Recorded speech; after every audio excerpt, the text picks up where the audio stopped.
B positive wild വിഷനിലേക്ക് എല്ലാവർക്കും സ്വാഗതം. ഞാൻ ഇന്ന് പറയാൻ പോകുന്ന കഥ ഒരു വർഷം മുമ്പ് നടന്നതാണ്. ഇതൊരു കഥയല്ല, പകൽ പോലെ ഒരു സത്യമാണ്. ചതിയുടെ ചക്രവ്യൂഹത്തിലാകപ്പെട്ട ഒരു സഹ്യപുത്രന്റെ കഥ. ഇനി നമുക്ക് കഥയിലേക്ക് പോവാം. അവനെ നമ്മൾ അവസാനമായി കണ്ടത് ഈ കാണുന്ന വഴിയിലൂടെയാണ്. ഒരിക്കലും ഉണങ്ങാത്ത വികാരനിർഭരമായ ഏകാന്തതയിലേക്കുള്ള ഒരു യാത്രയായിരുന്നു. കണ്ണീരിൽ കുതിർന്ന ഒരു യാത്രയയപ്പ്. ഈ വഴി ആരും മറന്നിരിക്കില്ല. കാരണം കഴിഞ്ഞ വർഷം ഇതേ ദിവസം ഒരു കൂട്ടം വാഹനങ്ങൾ ഇതിലൂടെ കടന്നു പോകുന്നു. വഴിയുടെ ഇരുവശങ്ങളിലും ഈറനണിഞ്ഞ മിഴികളുമായി അവനെ ഒരു നോക്ക് കാണുവാൻ ജനങ്ങൾ തടിച്ചുകൂടി നിൽക്കുന്നുണ്ടായിരുന്നു. അതിലൊരു വാഹനത്തിൽ പാതി ബോധം നഷ്ടമായിരുന്നിട്ടും കൈകാലുകൾ ബന്ധിച്ചിരുന്നിട്ടും തോൽക്കുവാൻ മനസ്സില്ലാതെ ശിരസുയർത്തിപ്പിടിച്ച് അവൻ നിന്നിരുന്നു. അവനാണ് ചിന്നക്കനാലിന്റെ ഉടയോനായിരുന്ന സഹ്യപുത്രൻ, നമ്മുടെ അരിക്കൊമ്പൻ. അതൊരു ചതിയായിരുന്നു കേട്ടോ. ഇരുകാലി മൃഗങ്ങളുടെ കൊടും ചതി. നാടായ നാട് മുഴുവൻ നശിപ്പിച്ചിട്ടും മതിവരാതെ കാട് കയ്യേറി അവിടെ വസിച്ചിരുന്ന വന്യജീവികളെ കൊന്നൊടുക്കുകയും മലകളും കുന്നുകളും ഇടിച്ചു നിരത്തി അവിടെ ഉണ്ടായിരുന്ന വൃക്ഷങ്ങളൊക്കെ വെട്ടി നശിപ്പിച്ച് അവർ മണിമാളികകൾ പടുത്തുയർത്തുന്ന തിരക്കിലായിരുന്നു. ഈ കാട് കയ്യേറ്റക്കാരുടെ ഒരു പേടി സ്വപ്നമായിരുന്നു ഈ സഹ്യപുത്രൻ, നമ്മുടെ അരിക്കൊമ്പൻ. അവൻ എല്ലാവരെയും ആട്ടിപ്പായിച്ച് അനീതി കാണുന്നിടത്ത് അവൻ ഓടിയെത്തുമായിരുന്നു. അവനെ കീഴ്പ്പെടുത്താൻ പഠിച്ച പണി 18 നോക്കിയിട്ടും അവൻ അതിനൊന്നും കീഴ്പ്പെട്ടിട്ടില്ല. അവസാനം കുറെ കുരുട്ടു ബുദ്ധികളുടെ ഗൂഢാലോചനയുടെ ഫലമായി നാട്ടിൽ നടന്നിരുന്ന കൊള്ളയും കൊലയും എല്ലാം അവന് മേലങ്ങ് ചാർത്തി.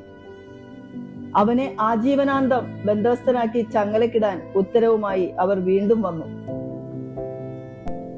ഈ കാണുന്ന ബലമുള്ള കൂടൊരുക്കിയ ശേഷം അവനെ പിടിച്ചു കെട്ടാനായിട്ട് അവര് പരിശീലനം നൽകിയ കുങ്കിയാനകളൊക്കെ ആയിട്ട് താഴ്വാരത്തിൽ വന്നിറങ്ങി.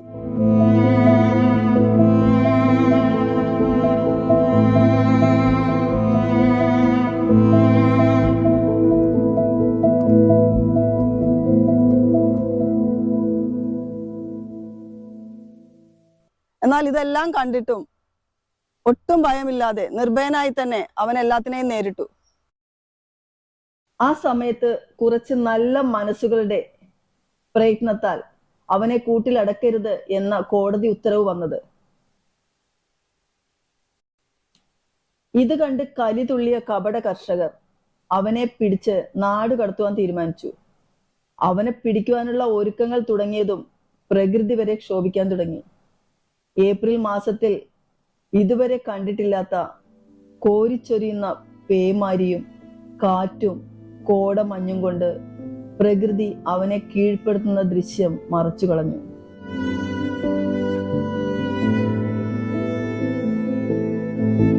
അതൊന്നും വകവെക്കാതെ അവർ അവനെ കീഴ്പ്പെടുത്തി. പാതി ബോധം നഷ്ടമായിട്ടും ചെറുത്തുനിൽപ്പിനൊടുവിൽ അവർ തന്നെ വിജയിച്ചു. അവനെ അവർ പിടിച്ചു കെട്ടിക്കൊണ്ടുപോയി.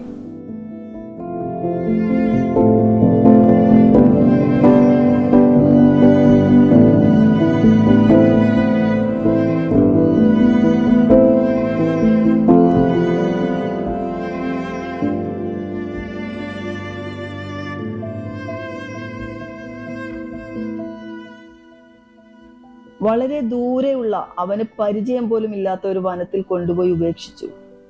അന്നു മുതൽ അവൻ പിറന്ന മണ്ണിൽ തിരിച്ചു വരുവാനായി ഒരു ഭഗീരഥ പ്രയത്നം തന്നെ നടത്തിക്കൊണ്ടിരുന്നു എന്ന് പറയാം. പല പ്രാവശ്യം ചിന്നക്കനാലിന്റെ വനപ്രദേശത്തിന്റെ അതിർത്തി വരെ അവൻ എത്തപ്പെട്ടതാണ്. പക്ഷേ ഭാഗ്യം അവനെ തുണച്ചില്ല. കൊലയാളി എന്ന് മുദ്രകുത്തി അവനെ എല്ലാവരും ആട്ടിപ്പായിച്ചു.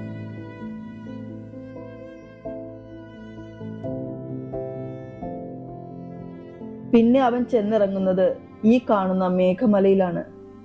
അവിടെയുള്ള ഗ്രാമവാസികൾ അവനെക്കുറിച്ച് കേട്ടറിവ് കാരണം ആദ്യമൊക്കെ ഭയത്തോടെയാണ് കണ്ടിരുന്നത്. പിന്നെ പിന്നെ ആ ഗ്രാമവാസികളുടെ കണ്ണിലുണ്ണിയായി മാറി ഈ സഹ്യപുത്രൻ. ഇവിടെ അരിക്കൊമ്പൻ വന്ന് ഇറങ്ങിയ ഒരു സ്ഥലമാണിത്. ഞാൻ പറഞ്ഞില്ലേ നമ്മൾ പരിചയപ്പെടുത്താം. അപ്പൊ അരിക്കൊമ്പൻ വന്ന് ഇറങ്ങിയ ഒരു സ്ഥലമാണ്. അപ്പൊ നമുക്ക് ഇവിടെ അരിക്കൊമ്പൻ വന്ന് ഇറങ്ങിയപ്പോഴുണ്ടായിരുന്ന ഒരു ചേട്ടനുണ്ട്. ചേട്ടനോട് ചോദിക്കാം നമുക്ക് എന്താ അരിക്കൊമ്പൻ ഇവിടെയാണോ കൊണ്ടുവന്ന് ആക്കിയത്? அரிக்கம்பன் வந்து இப்படி சின்ன கல்லாறுல இருந்ததுன்னு சொல்லுது கேரளா ஃபாரஸ்ட். கொண்டு வந்து இவட கீழே தாழ வந்து வண்ணாத்திப்பாறைன்னு ஒரு ஸ்டேஷன் உண்டு.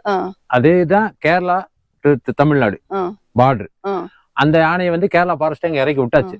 அந்த யானை மேல வந்து இரவங்கலாறு, மகாராஜா மட்டு, இப்படி அப்புறமல்லாறு ஒரு 7 எஸ்டேட்டோட உண்டு. அங்க வந்ததுன்னு எங்களுக்கு தமிழ்நாடு ஃபாரஸ்ட் அலௌன்ஸ் பண்ணியாச்சு. யானை இறக்கி விட்டுருக்கு, நீங்க கொஞ்சம் ஜாக்கிரதையா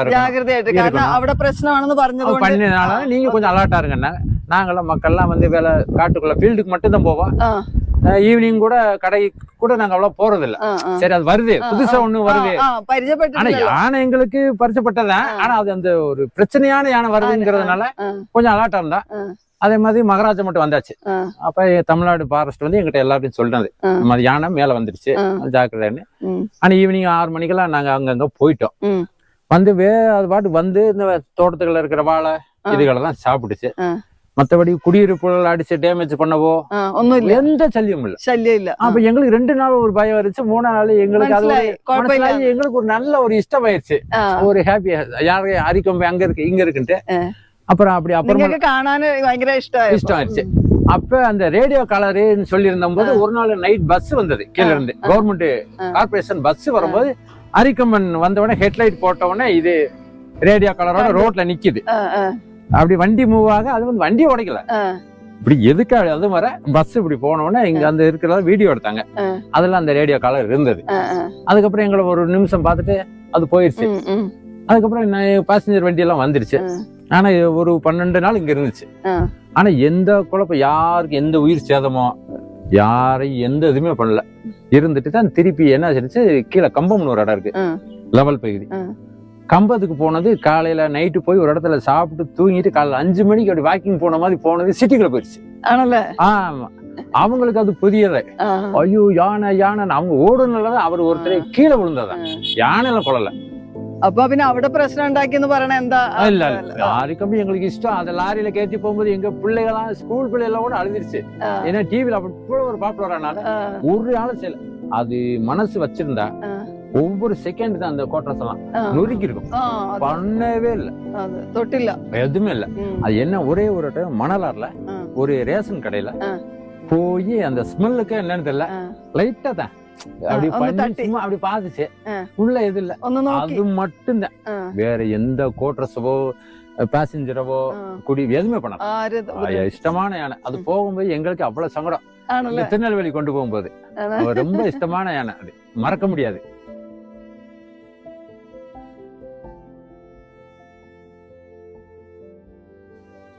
അവിടെ നിന്നും ദുഷ്ടശക്തികൾ അവനെ തുരത്തി ഓടിച്ചു. പിന്നെ അവനെ കാണുന്നത് കുറച്ചകലെയുള്ള ശരീരം മുഴുവൻ മുറിവുകളുമായി ഒരു കൃഷ്ണക്ഷേത്രത്തിന് മുന്നിലാണ്. ആരെയും ഉപദ്രവിക്കാതെ അവൻ കാട്ടിലേക്ക് മടങ്ങി. പിന്നെയും വനപാലകർ തേടിപ്പിടിച്ച് അവൻ പോലും അറിയാതെ ഏതോ ഒരു വനത്തിൽ ഉപേക്ഷിച്ച് അവർ തിരിച്ചു പോന്നു. പിന്നെ അവനെ കണ്ടവരാരുമില്ല. അവനെക്കുറിച്ച് ഒരറിവും ഇതുവരെ ഇല്ല.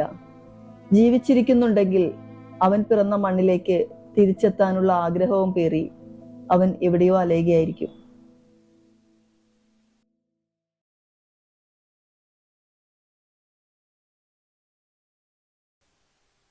ഇന്നും അവന്റെ ചിന്നക്കനാലിലേക്കുള്ള തിരിച്ചുവരവിനായി അവിടുത്തെ ഗ്രാമവാസികൾ കണ്ണീരും പ്രാർത്ഥനയുമായി കാത്തിരിക്കുന്നുണ്ട്. ആ ഒരു ദിവസത്തിനായി ഞങ്ങളും.